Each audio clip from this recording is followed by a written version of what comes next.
It was the Conor Timmins show in the Leafs' dominant preseason win over the Buffalo Sabres. We'll have that discussion, break down tonight's game, and go around the league a little bit with some cosign, no sign, all that more on today's edition of the Locked On Leafs podcast, part of the Locked On Podcast Network. It's your team every day. You're Locked On Maple Leafs, your daily podcast on the Toronto Maple Leafs, part of the Locked On Podcast Network. Your team every day.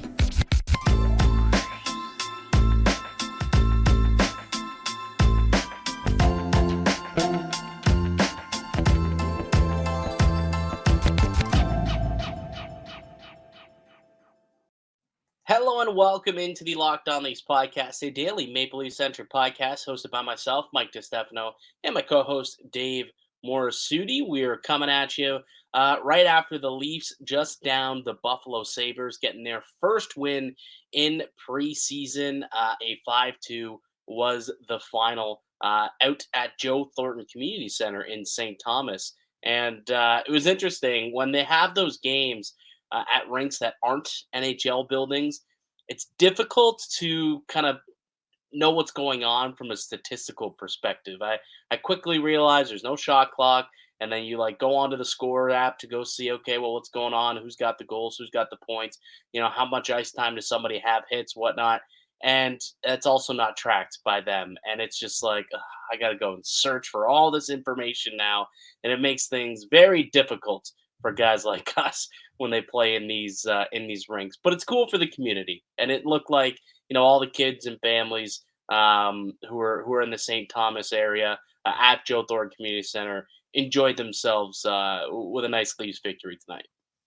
Yeah, it's funny because on Discord, I think I got a message just after 7 o'clock saying, "Oh, didn't realize the game had already started like a half hour ago, or about a half hour ago. A little late to this one." I'm like, "Yeah, I think," and I my witty reply was, "I think they need to have Shinny late at night, and I think they had to kick the NHL out of there." Oh, I saw that, and I actually did have I laughed out loud, I LOL'd in real life. That was a great joke. I appreciate that one. I've been in quite a few rings to know that literally does happen in a lot of cases. Oh yeah, absolutely. Especially places like that, right? They got the old timer skate at 10 p.m. So these guys got to be off by 9 so we can flood the ice and get the old timers in at 10 o'clock. They still got to get their hockey in, that's for sure. But now, in all seriousness, the Leafs probably their best performance of the preseason, and not just because they won. I mean, again, if we're gonna preach that the result doesn't matter when they lose, I'm gonna preach the same thing. The result doesn't matter when they win either. It's about the process and how it looked. And I thought that it looked okay, and I thought that one guy stood out amongst the rest. And that was Conor Timmins, man. That guy had himself a night. 2 goals, 2 assists, 4-point effort. He's got 6 points so far through 2 preseason games. I thought that he, broke up a couple of plays in his own end as well. Looking pretty good. Looked confident with the puck. Was making some plays. I mean, this guy's really making a case to stick with this team when it comes time to set this roster. It's going to be an interesting decision for Sheldon Keefe when it comes to Conor Timmins after a game like that.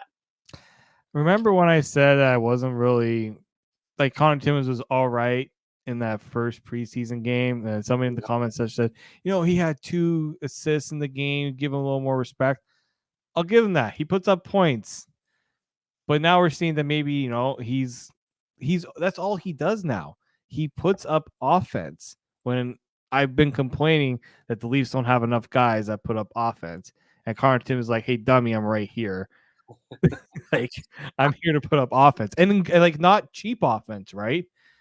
Doing smart things offensively. The goal, I think it was the Domi goal that he had that assist, the breakout assist to get him out of the penalty box. That's in a way what they're kind of hoping John Klingberg brings, right? Maybe to another a little higher echelon. But Conor Timmins, that's all he does is puts up points. So I will give a Conor Timmins a little bit of an apology. He definitely wants to make this roster out of camp. It's just, I just hope this is one of those where it's going to be so tough for him. It's going to be tough because it's going to be a numbers game and it's going to be a cap game. If it was a 23-man roster, no doubt in my mind, he's the seventh defenseman. He's making the team. The problem is, he's making $1.1 million, and that could be fully buried, with in the minors for this Leafs team.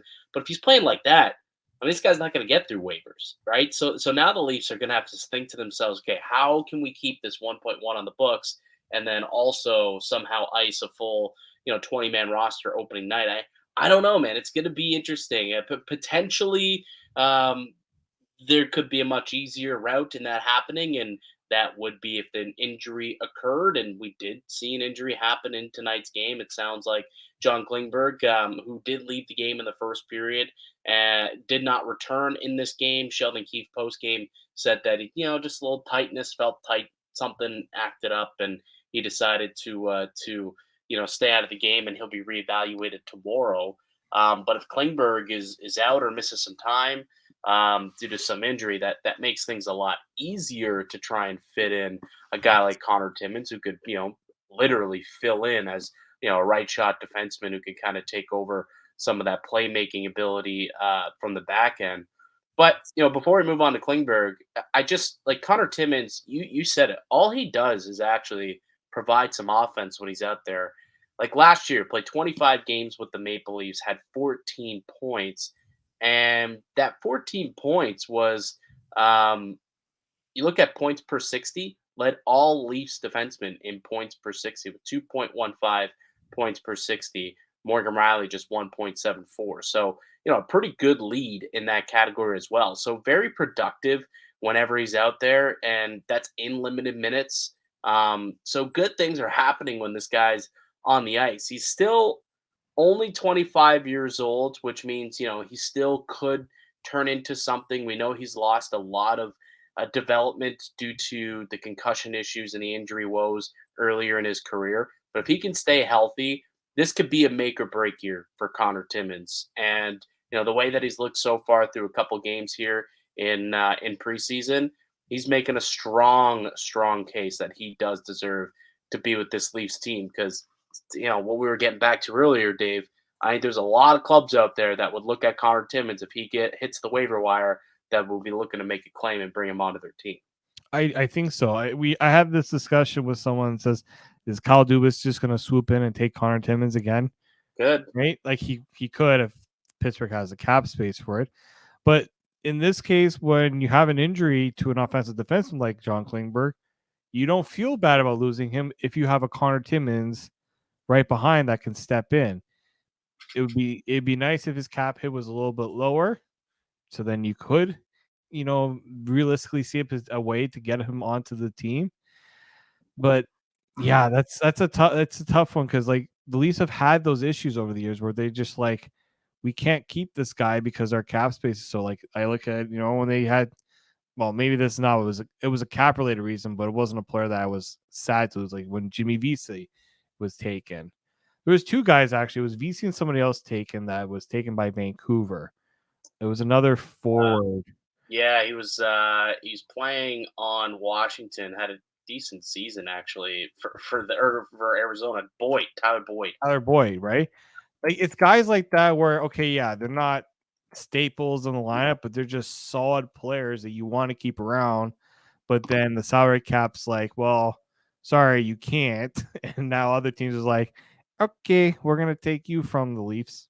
Yeah, I think those are like mid-season ones. Those ones, a bit of a different situation. But to your point, it does seem like Toronto always had guys plucked off the waiver wire, and this is at least a player that would make some sense. Remember when Harry Sateri, when they signed him like a day or two before the trade deadline, and then they had to pass him through waivers because that's what happens when you sign someone mid-season like that. They have to clear waivers, and he ends up getting claimed, and then like played one game for Arizona and got. And we're just like, of course it was Arizona. Like, yeah, it's like, oh my god, what? Why did you have to claim this player? Like this player was brought into Toronto for a reason. Like what the heck? I remember that being the case. But yeah, Conor Timmins, like he's getting to a point here with these games, the plays that he made, like that play on the wasn't Lafferty's goal, that was Nyes' play. It was the who else scored tonight? Domi, Lafferty, And Kyle Clifford. Yeah, Kyle Clifford. Kyle Clifford goal where he just kind of jumped up into the rush, jumped ahead of the defender, ends up getting the puck, and then just makes a nice little cross ice pass. And I think that was the 4-2 goal to add a little bit of insurance for the Leafs. Like just a smart play. And I know it's preseason, and it wasn't a full NHL lineup that he was playing against tonight, so you got to take some of the performance with a grain of salt. Obviously, it sounds like we're fawning over the guy, but I just think that it's nice to see a guy like Conor Timmins, who certainly is fighting for a roster spot here, come out and have himself a heck of a game. And I mean, we'll see what happens with that whole situation. Klingberg, though, if he's going to miss time, you think that is a much easier path for Conor Timmins to make this club. But hopefully that's not a serious injury, and it is just a bit of a tweak. And day to day, a couple days, he'll be good to go and get a couple more preseason games in to try and keep building some chemistry with this group. Before we get into some cosign, no sign, let's take a quick break. We'll get back and we'll quickly touch on a couple other players that we liked from tonight's game, with the Leafs winning 5-2 over the Sabres in preseason action. So we'll get to that on the other side. But before we get into it, let me tell you all about one of today's show sponsors, and it's one of our new sponsors here on the network. It's DoorDash. Missing the syrup for your pancakes or just run out of your favorite coffee creamer? With DoorDash grocery delivery, you can get what you want right when you need it. You've trusted DoorDash to deliver your restaurant favorites, and now you can get grocery delivery service that actually delivers too. With thousands of groceries to choose from, you'll find the best in your neighborhood and boost your local economy with each and every order. You'll get exactly what you ordered, or they'll make it right. So sit back and enjoy quality groceries just like you picked them yourself. If you want even more value, you can save on all of your groceries at restaurant favorites with a $0 delivery fee on all eligible orders with a DoorDash Pass membership. With easy substitutions right in the app and best-in-class customer support, DoorDash delivers groceries exactly how you want it. Get 50% off your first DoorDash order, up to $20 value when you use the code LOCKED at checkout. Limited time offer, terms apply. That's 50% off to up to $20, no minimum subtotal, and zero delivery fees on your first order when you download the DoorDash app in the App Store and enter code LOCKED. That's code LOCKED for 50% off your first order with DoorDash. Welcome back into the Locked On Leafs podcast. It's Mike DiStefano and Dave Morassutti. We're hosts here on the Locked On Leafs podcast, a daily Maple Leaf-centric podcast. You can find us wherever you stream your podcast from audio-wise, wherever you get them from, whether it's iTunes, Spotify, wherever. Also up on YouTube, where you can go and watch the video version of the show. So Leafs with a 5-2 win over the Sabres. We're recapping it. We just talked about Timmins and his monster performance. Anybody else who stuck out to you in tonight's game, Dave? Well, obviously, Matthew Nyes, he made some great plays in this game. It's just that guy is so strong, especially when he has the puck. It's hard not to notice when he's making those plays. I thought Easton Cowan was a little. He got off to a bit of a slow start, but we saw some moments from him, and it was interesting that they were saying 2 years ago he was playing as like just a junior hockey player in that rank, and then 2 years later he's playing in a preseason NHL game. I thought it was pretty cool. And Noah Gregor, I think he's again I think his speed is something that this team will benefit from if it looks like he's probably going to sign. I know they got to make that all work, like in terms of like the salary cap, but like you can waive guys that you feel like are like there's so many guys, and there's guys who are going to be on the IR. I think Dylan Gambrell right now has got a concussion, likely going to be seeing some time on IR. That's going to open up a roster spot for someone like a Noah Gregor too. So I like what I see from him. I think there might, if he gets more comfortable, especially offensively, there's some offensive opportunities that can come from him too. Yeah, I mean, this guy's got like all gas but no finish type of guy, right? Like he's like a Michael Grabner light. Yeah, like that's pretty much what he could do for you, except I don't think he has the capability to score in 35 like Michael Grabner did once upon a time. But, I think that you bring speed for both the forecheck, the back check, and he'll give David Kampf, if he ends up, skating on the fourth line with him, another guy who's got some speed to his game, similarly to the way that, him and Engvall had a lot of success together last year. Maybe Noah Gregor could be, that guy who could skate with him. Because we know it ain't going to be Revo. It's not going to be Ryan Reeves skating up ice with David Kampf. He'll be trailing a little bit, but if he's got someone else on the other flank, I think that'll work out well. But, I liked Noah Gregor tonight as well. I thought that there was a lot of the depth players really made the case for themselves. Like Sam Lafferty, I thought had a really good game. Obviously, scored the shorthanded goal. Great play by Matthew Nyes on that, by the way. Get the block, go up ice, and then make a nice move to get past Owen Power, a pretty solid defenseman, and then get the puck over to Lafferty for the one-timer. Thought he had a good game. Pontus Holmberg, another solid showing for him. I really liked what I saw from him. Yeah. I really liked his first game, and then he followed it up with a solid second game. So there's going to be some tough decisions here for the coaching staff. And these are the good kind of decisions, too, where it's like, I want to play all these guys. All of these players deserve to be every night NHLers. But it's going to be a numbers game, unfortunately. And all three of these players that we just talked about, Holmberg, Lafferty, and Conor Timmins, not all three of them, in my opinion, are going to make this roster, unfortunately. So we'll see what ends up happening. Noah Gregor, another one of those players who we could toss into the mix there. So we'll see what ends up happening there. We should also note that Max Domi got his first as a Maple Leaf, not too far from somewhere he played a lot of hockey at back in junior from London. But good to see Domi score a goal coming out of the box there on the breakaway, coming off of the penalty kill. Nice feed also from Conor Timmins, as you mentioned earlier, to spring Domi on that. So yeah, good all around. Did a decent game for the Maple Leafs. The score doesn't really matter, but there was enough good performances to be pleased with what happened tonight.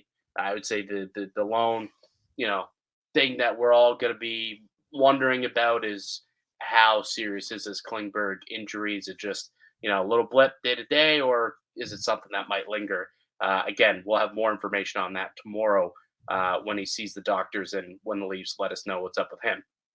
All right, we'll take one more quick break. Dave, when we get back, let's play some cosign, no sign. It's been a little bit since we played it. It's one of our favorite segments here on the show. We both have a Leafs take. We both got a take. We'll go around the league a little bit with a take about something going on outside of Toronto. So we'll do that on the other side. I'm Mike DiStefano with Dave Morassutti. You're listening to the Locked On Leafs podcast, part of Locked On Podcast Network. It's your team every day. Welcome back into the Locked On Leafs podcast. It's Mike DiStefano and David Morassutti. All right, let's play some cosign, no sign. If you're an everydayer and you've been along for the ride for a couple of years here with us now, you know how the game is played. If you're new to the show, appreciate you giving us a shot here. We do ask that if you are new, give us a little subscribe, give us a nice thumbs up on the video as well. Interact with us in the comment section down below. We will respond, and we'd love to hear everyone's thoughts. So, let us know your thoughts on these cosign and no signs. So let's get right to it. The game is played this way, very simple for the newcomers. We're going to make a statement to each other if we agree with it. We're going to co-sign it. If we disagree, we're going to no-sign it. So why don't we kick things off? Dave, why don't you start this time? Yeah, mine is I think the Leafs will make a trade to help alleviate some of their cap issues before final rosters are due. Interesting. So this kind of stems off of yesterday's conversation. We were talking about Calle Yarncroc, and potentially there could be something afoot there. They're saying it's just an injury, but who knows what really could be going on behind the scenes. This is an interesting one because I think we all expected for Brad Treliving to do something a little bit bigger and bolder this offseason in the trade market. Didn't quite pull the trigger on anything.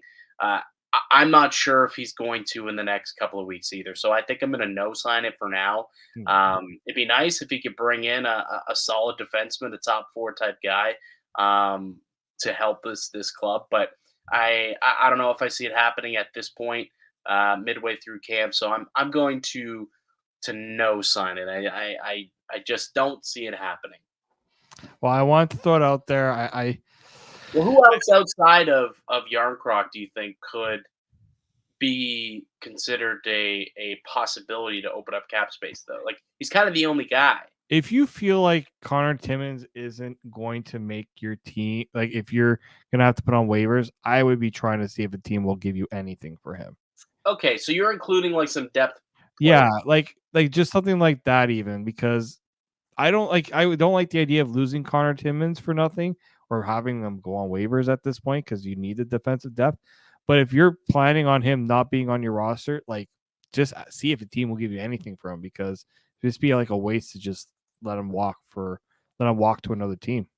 Yeah, yeah. If we're including guys like that who like waiver eligible dudes, then perhaps maybe we see something.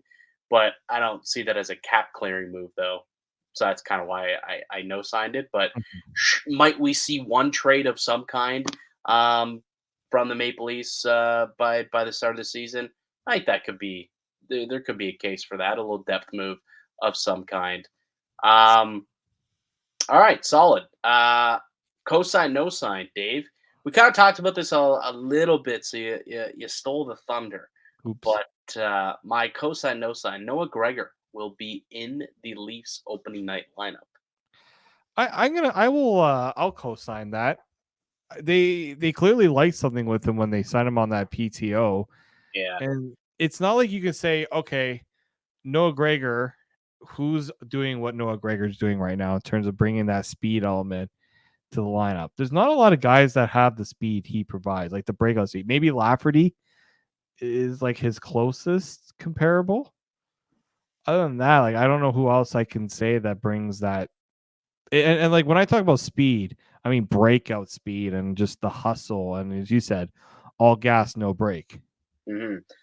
So this is how I'm reading the situation with Noah Gregor.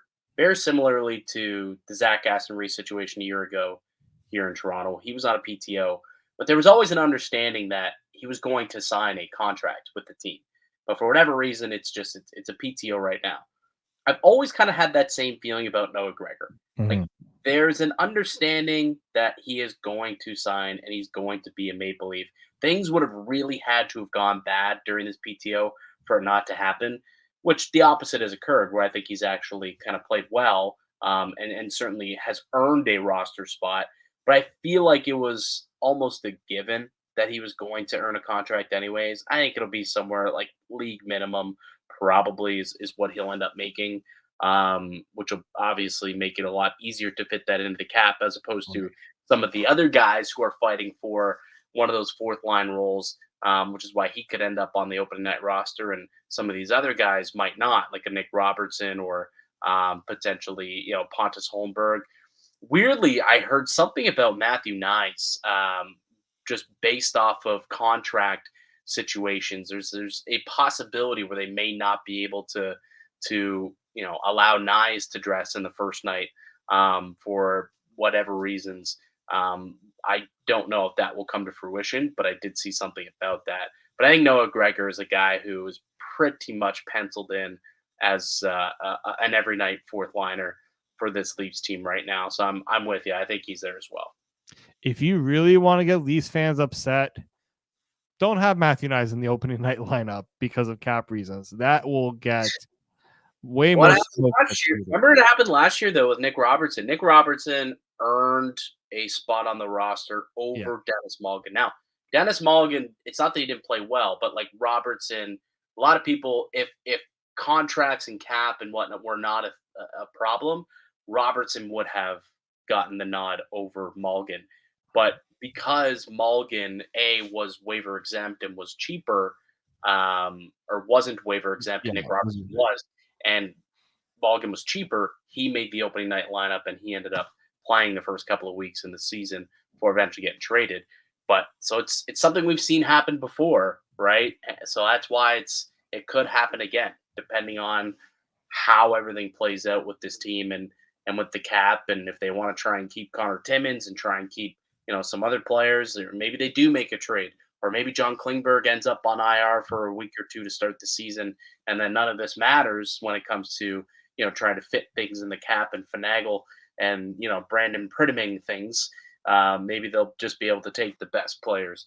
But for now, I think Noah Gregor's a strong bet to make this team sign an actual deal and be in the Leafs open night lineup. All right, give me your around the league cosign, no sign. This is a tough one because there's not you're not hearing a whole heck of a lot, but there is one player that remains unsigned, and he is doing some rehab work right now. As his agents made sure to make everyone aware that Patrick Kane is available and he's skating. So mine is that Patrick Kane will sign 2 weeks into the season. He's not going to wait that long to sign. Was there an update along with a timeline with Patrick Kane? I didn't see a timeline. I'm not sure if maybe you did. If there's he should be good to go by November or anything like that. I think Elliot Friedman mentioned something about Patrick Kane. Actually, let me see if I can find that. Yeah, check and see if there's something about a timeline there of maybe when he's expected to be ready to go. Because if he's ready to go before American Thanksgiving, then yeah, I could see him signing a deal, in the next month or so. If he's gonna be more Christmas, New Year type of thing, I think it would probably be better if for him, actually, best for him, just kind of wait it out, see what's going on, give him a couple of months to realize what teams are for real, what teams are legit, who's actually going to be in a pursuit for the Stanley Cup. And I think it makes no sense if he's going to be out for 2-3 months to sign that early. So I think it'd be dependent on his timeline. So Elliot Friedman's tweet was basically saying Kane had hip resurfacing surgery on January 1, is very much focused on returning to the NHL over the next few weeks. So, but does that mean he's ready to go though? I mean, just because you're skating doesn't mean that he's going to be ready to play anytime soon. Well, the thing is he's not doing light skating. Like the video, I'll show the video for anyone that hasn't seen it. Those are watching on YouTube. I'll share the video. See, he's not doing light workouts. He's doing cuts and things like that. So this is not a guy who's, he's doing slap shots. He's doing curls around the ice. So I do think he's maybe closer than. That's why I think a few weeks might work. But yeah, you're right. He might just wait it out. Why rush yourself when you could potentially look and see who's there? So the follow up I have on it is. Actually, it's a follow-up question for you: is who would be the ideal landing spot for Patrick Kane? Is it with a contender, or is it with a team that you have kind of a hush, trade me to a contender when the time comes? Contender. You just sign with a contender. And it's going to be one of those deals. He's made enough money in his career where I don't think he's looking to get top dollar. He'll sign a $1 million contract and just kind of go play there. I don't see this being a situation where, he goes and lights it up in Arizona for, 3 months and then they trade him at half retained. I mean, I don't think that would make any sense for Patrick Kane to do that. So I probably would lean contender, or I definitely lean contender. But the question is where is he going to go? There's a couple of teams that stick out to me. I'm not sure if Buffalo is I don't believe they're a cup contender yet, but they are a young up and coming team. He's a Buffalo guy. Potentially, does he go there and go home for the year and maybe sign a 2-year deal potentially? And he goes 2 years in Buffalo, and then next year's maybe when they take that next step, perhaps that could be a possibility. I wouldn't rule out the Leafs either. Let's be honest. I don't think you should rule them out as an option because, there was interest last year. Patrick Kane did say that he would play for Toronto. There was a time before he got traded to the Rangers that it seemed likely that the Leafs might pull the trigger on a Patrick Kane deal. So I think they're definitely a team in consideration. You got to think Tampa, got to think Colorado's going to be in the mix. And Teams like that, maybe Carolina potentially could be in the mix. They're always looking well, they've been looking to try and get over the edge for how long now? And if you could bring in, a multi-time Stanley Cup champion like Patrick Kane, that would be a huge boost for them. So I think there's a bunch of teams that should be interested in Patrick Kane. Any team that's looking to win a Stanley Cup, because although he's not Showtime, he's not the guy he used to be anymore, and we saw that last year in New York. Granted, he was hurt; he had some injury, and he couldn't really skate as well. And there, apparently, the surgery he had should help him. He's still going to be a heck of an addition to anyone's middle six, right? So certainly he'll be back in the NHL. The timeline of that, though, remains to be seen, I think. The teams I look at potentially are, other than Buffalo, because I think Buffalo because of that connection there, New Jersey, Yeah. right? New Jersey, Carolina, and maybe Boston. Vegas. Yeah, you can't always say no to Vegas. They're always in the mix for guys. Or maybe the LA Kings. Man, how would Chicago Blackhawks fans feel if he goes and becomes an LA King after all those playoff battles they had? Don't think they'd love it. But like those are teams there. Like LA is the intriguing one for me because they had to give up a lot to get Dubois.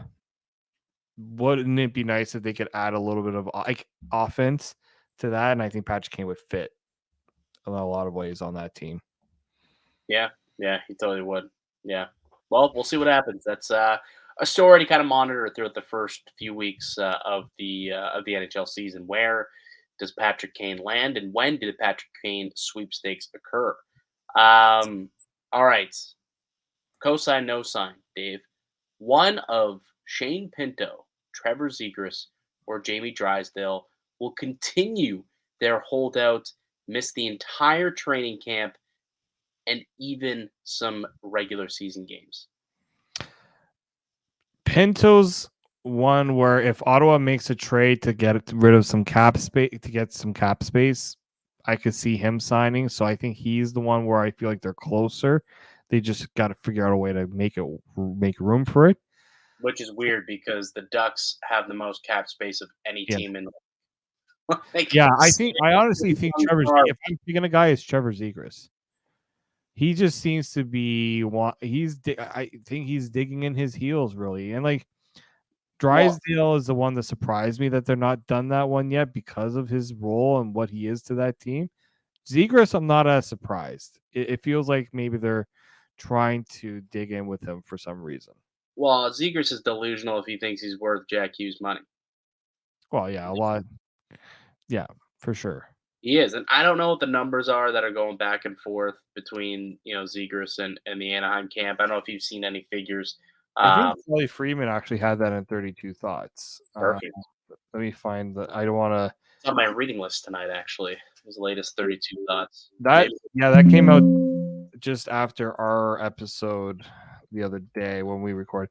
Yeah, so I think the Ducks were offering Zegras between $3 and $4 million per season. I think that they were trying to come together on a 3-year deal, which is a low ball. That's a low ball on Trevor Zegras, but I don't think that he's worth $7-8 million either.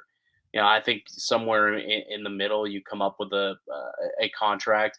Because here's the thing with Zegras, I don't think he's as good as advertised. I think he's a little overrated. Personally, there's a bit of showmanship with him, right?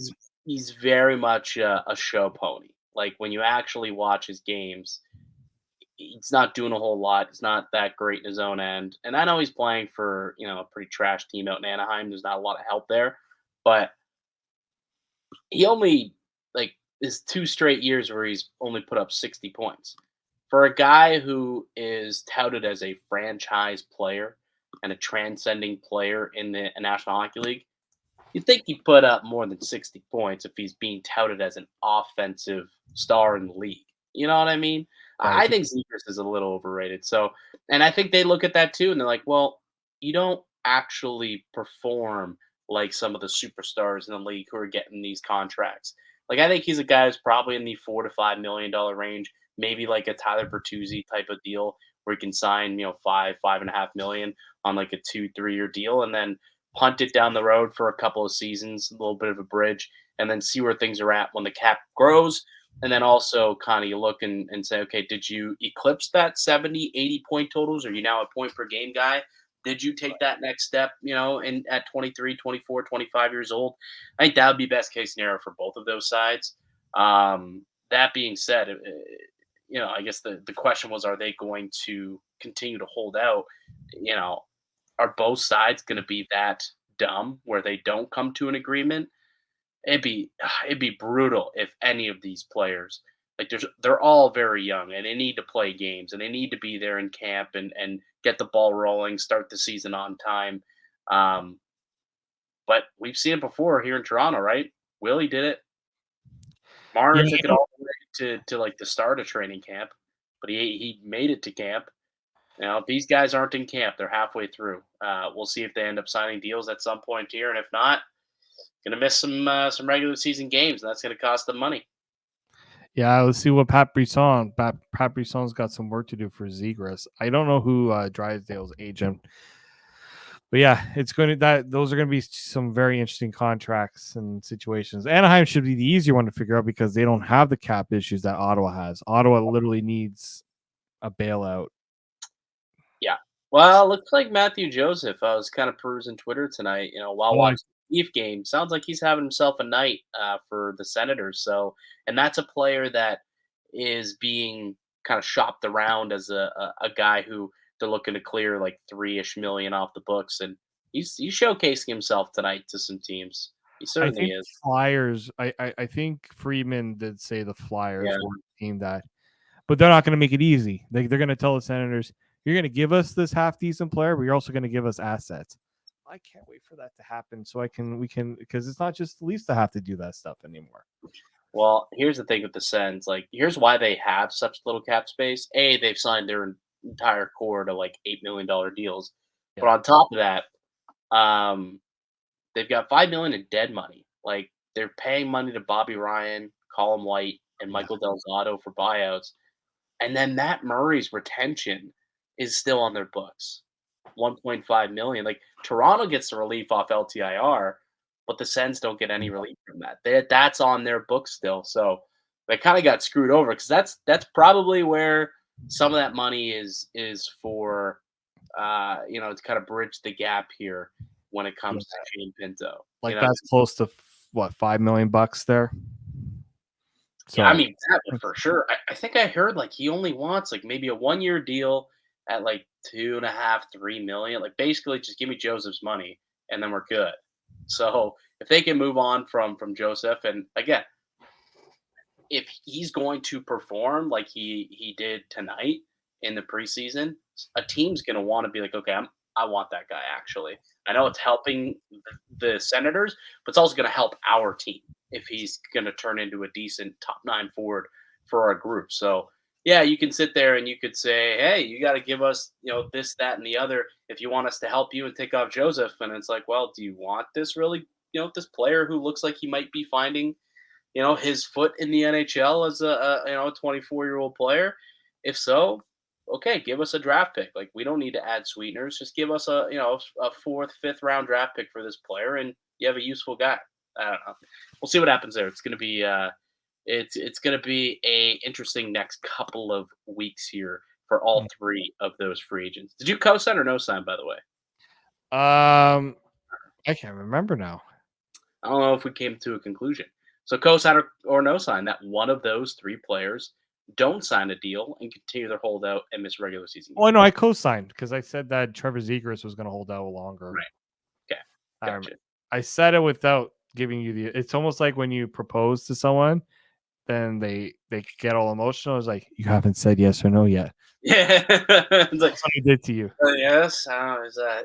Yeah. Like, I assume you're crying and like you're ripping the ring out of the box and put on your finger, but like you didn't say the word yes. Yeah. All right. Good stuff, man. Fun show.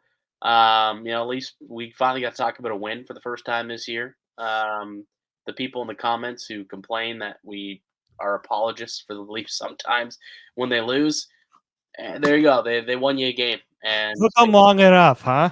yeah, it doesn't matter though. Ultimately, it does not matter the score here. I think somebody replied to one of the comments and said that one of the years that Chicago won their cup, they went like 0-7 in preseason and went on to win a Stanley Cup. So if you're still bummed out about preseason records, don't be. Don't lose sleep over it. We'll get you a Klingberg update tomorrow though on the show. We do want to end today's show, though, by giving our condolences to the Snow family. If you didn't see the news, Chris Snow, the assistant general manager in Calgary, and good friend of Leafs now GM Brad Treliving, he'd been battling ALS for a couple of years now, and unfortunately, it was reported that he went into cardiac arrest last night and passed away. So thoughts and prayers to the Snow family and anyone else out there kind of battling that ugly disease. It's tragic when stuff like that happens to good people, because everything that I've heard from anyone who's met Chris Snow in the hockey community has nothing but great things to say about the man. So it's unfortunate that he was taken so soon and so ugly by this disease. But so thoughts and prayers out to his family. That'll do it for us here today on the podcast. I'd like to thank you all for listening and supporting the show. You can subscribe to the Locked On Leafs podcast on all podcast platforms, also up on YouTube. Receive daily Leafs content. Follow myself on X, formerly known as Twitter, at Mickey_Canuck. Follow Dave at D_Morassutti, and follow the show as well at Locked On Leafs. If you enjoyed what we had to say today, go ahead, leave a like, comment down below your thoughts on our cosign, no signs. You think Timmins should be priority to make this team? Has he got a good chance? Let us know down below. I'll be back with another episode for you guys tomorrow. But until then, keep it locked right here on Locked On Leafs.